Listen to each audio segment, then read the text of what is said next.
You picked the wrong Mexican woman to mess with today. General Isabel Herrera's voice stayed steady as Officer Moreno twisted her arm behind her back. The metal handcuffs clamped down too tight on her wrists, cutting off the blood. Talking back to an officer, Captain Vasquez said, looming over her. That's how people like you get into trouble. Herrera memorized everything. The badge number, the ID tag, the mole above his left eyebrow. Check her for weapons, Vasquez ordered. Moreno patted her ribs, searching. He found her wallet, keys, and phone, tossing them into an evidence bag. Something funny? Vasquez demanded when he noticed her calm expression. Herrera said nothing. Hidden in her jacket, a military communicator silently transmitted everything. Throw her in the car, Vasquez barked. A night in detention should fix that attitude. They shoved her down, forcing her into the patrol car. They had no idea who they had just arrested. The fluorescent lights buzzed overhead in the processing room. The air smelled of sweat and harsh cleaning chemicals. Herrera stayed perfectly still for her mugshot. Name, the booking officer said without looking up from the computer. Isabel Herrera. Address. She gave her Morelos Avenue address. The officer paused, squinting. That's in the Esperanza neighborhood, he said, his tone shifting. Already weighted with bias. Herrera pressed her thumb against the fingerprint scanner. Black ink stained her skin. Behind her, Vasquez and Moreno laughed loudly near the water dispenser. Another local who thinks she's special, Moreno said deliberately loud. Acting like checkpoint rules don't apply to her, Vasquez replied. Herrera memorized every word, every tone, every face. Phone call, she requested. The registration officer pointed to the wall phone. Herrera dialed, not her lawyer, not family, but the Pentagon Operations Center. Authorization code Tango Delta 794, she spoke clearly. Delta monitoring protocol. Location transmitted. A pause. Then the voice confirmed. General Herrera. Response team deploying. Estimated arrival 43 minutes. Herrera hung up just as Councilman Eduardo Benitez stormed into the station. His expensive suit and championship ring gleamed under the fluorescent lights. Another troublemaker? He asked, glaring through the glass at Herrera. We're processing her now, sir, Vasquez said.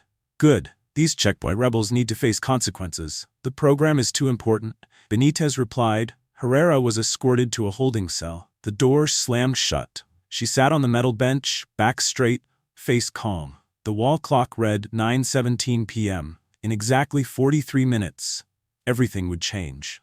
2 hours earlier, the sunset painted the Esperanza neighborhood in orange light. Herrera drove her modest sedan, moving from familiar streets toward the wealthier suburbs of Valle Verde. Blue lights flashed ahead, patrol cars blocked the road. A checkpoint. She slowed down, rolled her window down. She had done nothing wrong. Officer Moreno approached with a flashlight. License and registration. Herrera retrieved them calmly. Can I ask what this checkpoint is for? Routine ID check, Moreno said sharply. He studied her license, his flashlight lingering on the address. Resident of Barrio Esperanza, he muttered into his radio, requesting extra verification. Is there a problem with my ID? She asked. Moreno walked back, showing her license to another officer. They both laughed, pointing at her car. Then Captain Vasquez stepped out of the command vehicle, his presence heavy. Step out of the vehicle, ma'am, he ordered. May I ask why? My license is valid. Step out now. His hand rested on his holster. Herrera complied, her movements deliberate. This seems like selective enforcement, she said. We decide what's selective, Vasquez shot back. Hands on the hood. I respectfully decline a search without probable cause, Herrera replied firmly. Terry v. Ohio and Delaware v. Prowse set the guidelines. Oh, here comes the lawyer, Moreno mocked. Thinks she knows the law. I'm familiar with my Fourth Amendment rights, Herrera stated. Your kind always wants to make things difficult, Vasquez sneered. My kind? Troublemakers, he clarified. But the meaning was clear. Other drivers watched from their cars, some filming. Vasquez noticed and signaled another officer. Phones were confiscated. Last chance, Vasquez said. Consent to the search or face obstruction charges. I respectfully decline and request a supervisor, Herrera said calmly. I'm the supervisor. Vasquez nodded to Moreno. Detain her. Moreno twisted her arm behind her back. Pain shot through her shoulder. I'm not resisting, Herrera said clearly for the cameras. I'm complying under protest. Stop resisting, Moreno shouted, even though she wasn't resisting. Vasquez smirked, noticing Moreno's body cam light suddenly turn off. Herrera thought briefly. She could drop both men in seconds. But that wasn't the mission tonight. Instead, she let the cuffs bite into her wrists. Evidence mattered more than retaliation. "Search the car," Vasquez ordered. "Sir, no warrant," Herrera countered. "We have authority under Municipal Ordinance 279, Vasquez snapped. "Signed last month." Herrera knew that ordinance. She also knew exactly who had pushed it. "Find something," Vasquez shouted. The officer searched thoroughly. "Clean, sir." "Check under the seats. These Barrio Esperanza folks always hide something." Herrera discreetly pressed a button on her watch. GPS tracker activated, Pentagon monitoring her in real time. Still, nothing was found. "She's interfering with a legal checkpoint. That's obstruction," Vasquez insisted. "Citing constitutional protections isn't obstruction," Herrera replied. "Now she's arguing with an officer," Vasquez said smugly. "Handcuff her." Moreno tightened the cuffs deliberately. "Isabel Herrera, under arrest for obstruction and resisting inspection," Vasquez declared. Nearby, a young woman discreetly recorded. Herrera caught her eye and gave the faintest nod. "You have the right to remain silent." "I know my rights, Miranda," Herrera interrupted.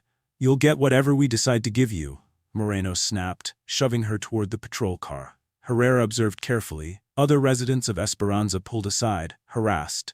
White drivers waved through without pause. Patterns established, evidence piling up. Moreno shoved her into the car roughly.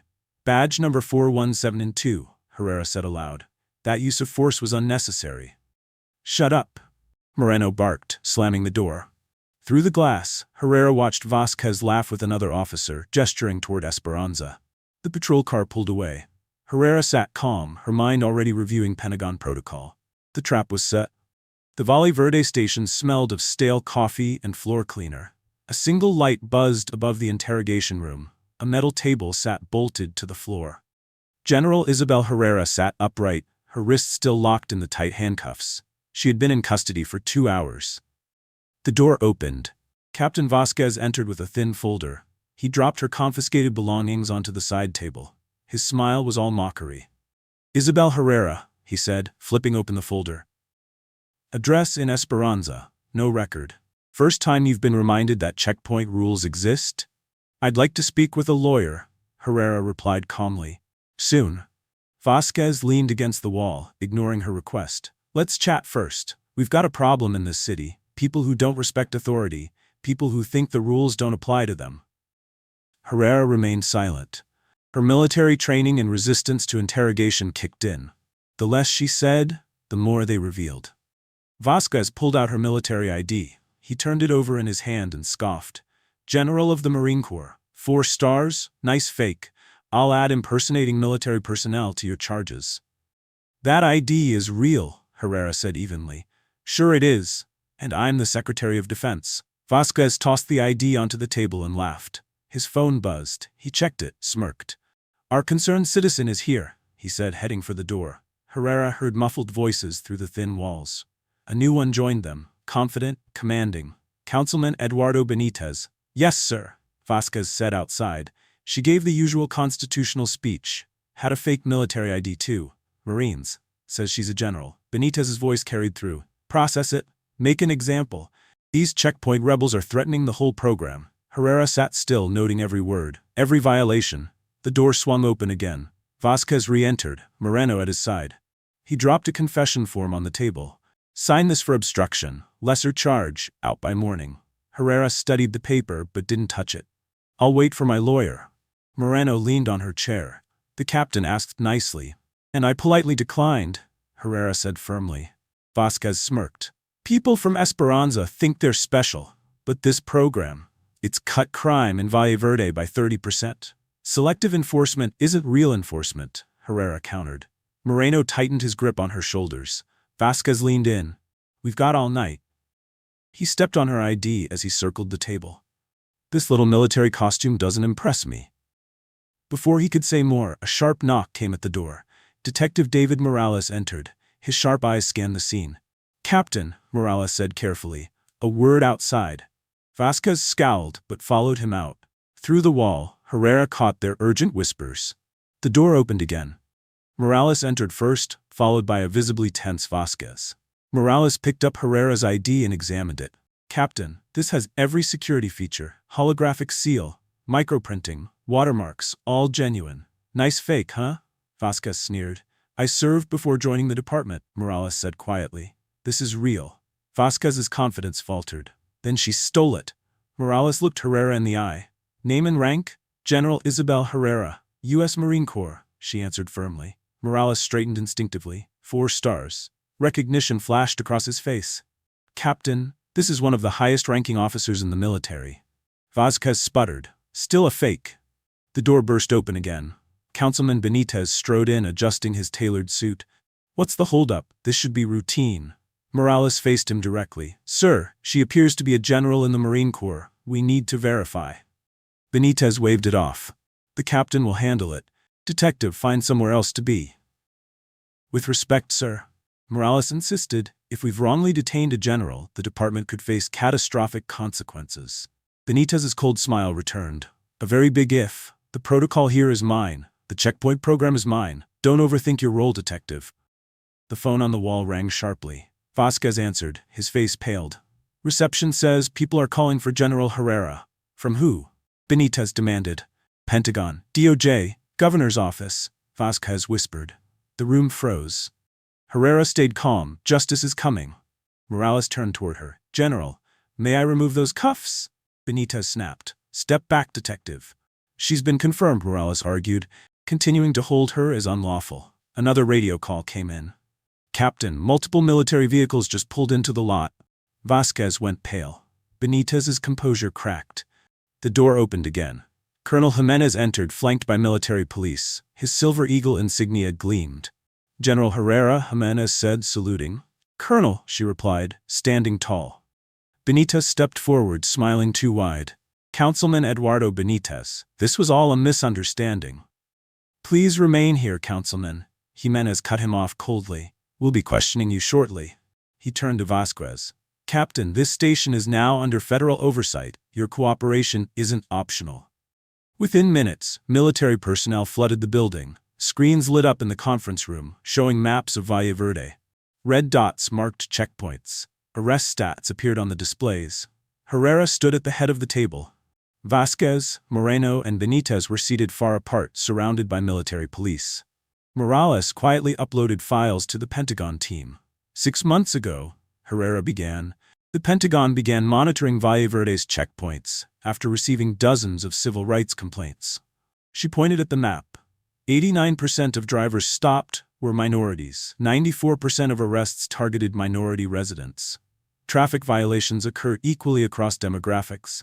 This is selective enforcement, systematic discrimination. The screen changed. Internal police emails appeared. "Captain Vasquez," Herrera said, her voice sharp. "Here's your directive from March 12th. Focus on vehicles in Esperanza. Higher arrest quotas." Vasquez went pale. "That's out of context." "The context," Herrera snapped, "is racial profiling." Benitez interrupted. "General, operational details are police matters. As councilman, I only approved the program's concept." Jimenez held up another document with Benitez's signature. "This one outlines the operational orders. Targeting Esperanza. Your authorization." Benitez's facade cracked. "This is a witch hunt?" "No," Herrera replied calmly. "This is accountability." The room went silent as evidence piled up on the screen. Military investigators documented every word. The truth was out.